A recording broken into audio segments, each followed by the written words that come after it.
Hey, couples. Welcome to another episode of Keeping Your Marriage Hot and Holy with your love coach, Chara Taylor.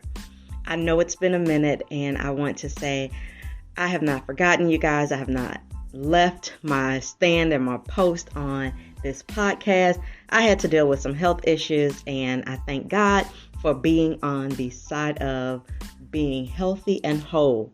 So I'm back, okay? And we're still going to be talking about all things keeping your marriage hot and holy.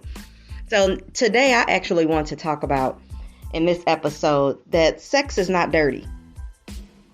You know, I come from a line of or history and a past where people didn't really talk about sex. And if they talked about sex, they just wanted to make sure you knew what you could not do. They just wanted to make sure you knew all of the don'ts and the weights and this is wrong. And it became so demonized to the point where I didn't know what we could do as a married couple. So I want to talk about that, okay? I want to talk about the fact that sex is not dirty and it doesn't have to be demonic. It does not have to be evil. Now, if there are some things that we can do to open up doors for evil to come into our marriage and to sex, and you know, there are some things that you can do. But listen, let's talk about the things that we can do. Let's talk about the things that we can do freely because we are in this covenant that God created, that God gave to us as married man and woman. Okay. It is not dirty. It's actually healthy for us. It's actually liberating for us. It relieves tension. There's so many beautiful perks that come along with sex, and we need to be free. We need to be free and be able to talk about sex. So some of you know that I am a pure romance consultant, meaning that I talk about sexual wellness and I talk about women's wellness and health. And I have different products that I can show that can enhance the bedroom and things like that. But what I'm finding is that there's so many people in the church world, in the saints, in the Christian world, those of us who absolutely love Jesus, who refuse to even take the opportunity to learn, but will complain that their marriage and their sex life sucks.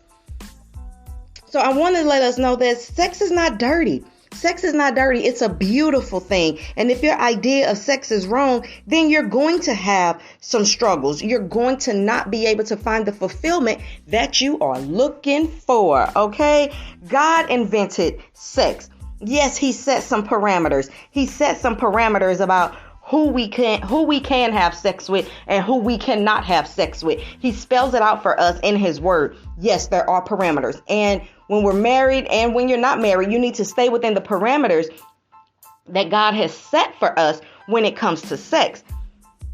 But because God gave it to us, we need to know that sex is a unique experience to bind a husband and a wife together. And the Bible calls that thing one flesh. He calls that unifying. That's what he wants us to be unified.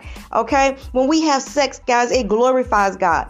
It seals the covenant relationship that he created. It makes it easier for us to connect. Now, that is so true. I hear people saying all the time that it ain't all about sex. It ain't all about sex. But you complain about your communication. You complain about your connection. But if you absolutely get together and have some sex, then you'll feel like talking to each other. And that's an amen moment. Okay. If you come together and have sex, then you might want to be in each other's presence a little bit longer. There ain't no having no decent conversation when you don't even like each other. The reason for sex is to connect us, to help us to want to be in each other's presence. Okay. And sex also releases a spiritual awakeness in us. It keeps us holy. It keeps us from sexual immorality, and it keeps the enemy out. Do you realize that you may not be enjoying sex the way you want to because maybe the door has been open for the enemy to come in, to stop you from enjoying it, to keep you mad at each other, to keep unforgiveness in your heart? Those are not God's attributes and God's ways. And the enemy will do that to divide and conquer. And when he divides us, then he sets a division in the house, the family, the community, and the kingdom. We have got to kick the enemy out and understand that sex is not dirty. Sex is good for us, okay? And it's healthy for us, and we need to talk about it. We need to be open to learning about it. Sex strengthens the connection and the communication. Real quick, me and my husband were going through a tough time in our marriage once, and Someone told me not to, don't use the marriage bed. Don't use the bed to get to him. Don't use the bed to work that out. And I was going to, this person was from an older generation. And so I listened to wise counsel and I thought, yeah, I'm going to pay attention. I'm not going to do it. And then I prayed and I thought about Esther, and I was like, Esther needed to talk to her man. She knew how to get to her man. So let me go in here and figure out how to get to my man. Lord, I'm going in here and I'm getting ready to connect with this man. And then we're going to work this thing out. And lo and behold, we are still together. Here we are, year 14, and that was probably at like year 5 or 6. And I was like, no, I'm getting ready to use what God gave me, and I'm gonna use it in a way that's going to be healthy, that's going to be productive, and that's going to be beneficial to us as a couple. It works, guys. It absolutely works. Now, this is what sex is not. Sex is not about the penis penetrating the vagina. Okay, sex is not about you. Sex is not about other people.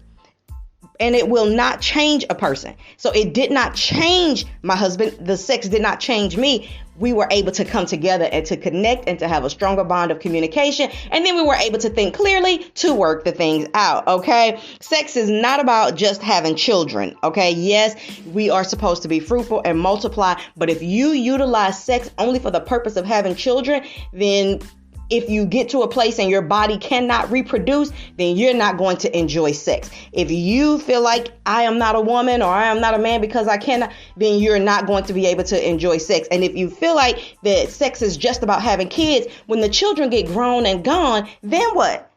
Then what? Because you're not having children anymore. So sex is not about having children. Okay. Sex is not about that. And sex does not make you a man or a woman. I know people seem to think that that's what sex implies, but it does not imply that you are a man or a woman. Sex is not dirty. Sex is amazing.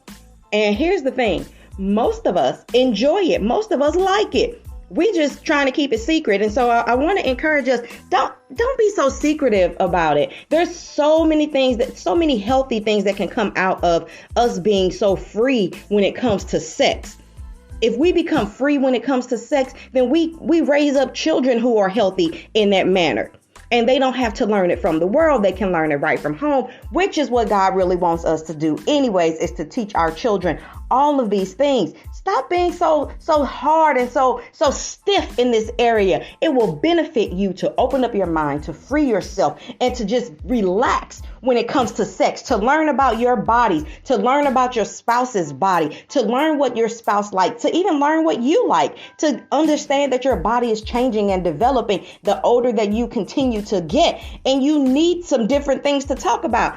Do you know that there are ways that you can implement some supplications in your sex life to bring about change and to bring about a different level of ecstasy? Listen, I'm here to tell you that sex is not dirty. And it doesn't have to be demonized, okay? There's so many different things that you can do. There's so many different opportunities for us. God said that we cannot have sex with relatives. He said we cannot have sex with the same gender. He said we cannot have sex with animals. And when he listed relatives, he listed both in-laws and natural relatives, extended versions of relatives, no relatives at all. But what he did not restrict, people, is he did not restrict your positions, your frequency, or what you can add. He never said you couldn't have fun. He never said it had to be a secret. I think about Adam and Eve, and I'm like, you know what? They was out there in the field. They was out there in that garden. They didn't have any beds. There was nothing limiting them before their eyes were open. They enjoyed it. They enjoyed it. And I think we need to take some of those examples and begin to enjoy sex. The world seems to get it. The world gets it, and the world is enjoying sex. And it is the saints who need an awakening. We need an awakening in the area of sex. So I pray that you will open up your mind, that you will open up your heart to understanding that sex is not dirty. You can enjoy it. There are some freedoms and some things that you can do. Don't limit yourself in this area, okay? I need you guys to be able to be free and have fun. So when you have to go to a counselor and they say, on a level of 1 to 10, where do you fall in the sex area, in the sex department? You don't come up with a 2 or a 3 or a 4. That you can be on the higher scale of a 7, 8, or a 9, or maybe even a 10. Because sex ain't dirty. It's amazing. And I know you like it. So open up your mind. Thanks for listening to me on this topic, ladies and gentlemen. I appreciate your time. I am love coach Chara Taylor, and I am a pure romance consultant, and I would love if you would connect with me if you have questions. Please feel free to contact me on my website at www.teamtaylorministries.com, or you can go to www.keepithotanholy.com. I look forward to talking to you the next time, but until then, make sure you are keeping your marriage hot and holy. Do what you do.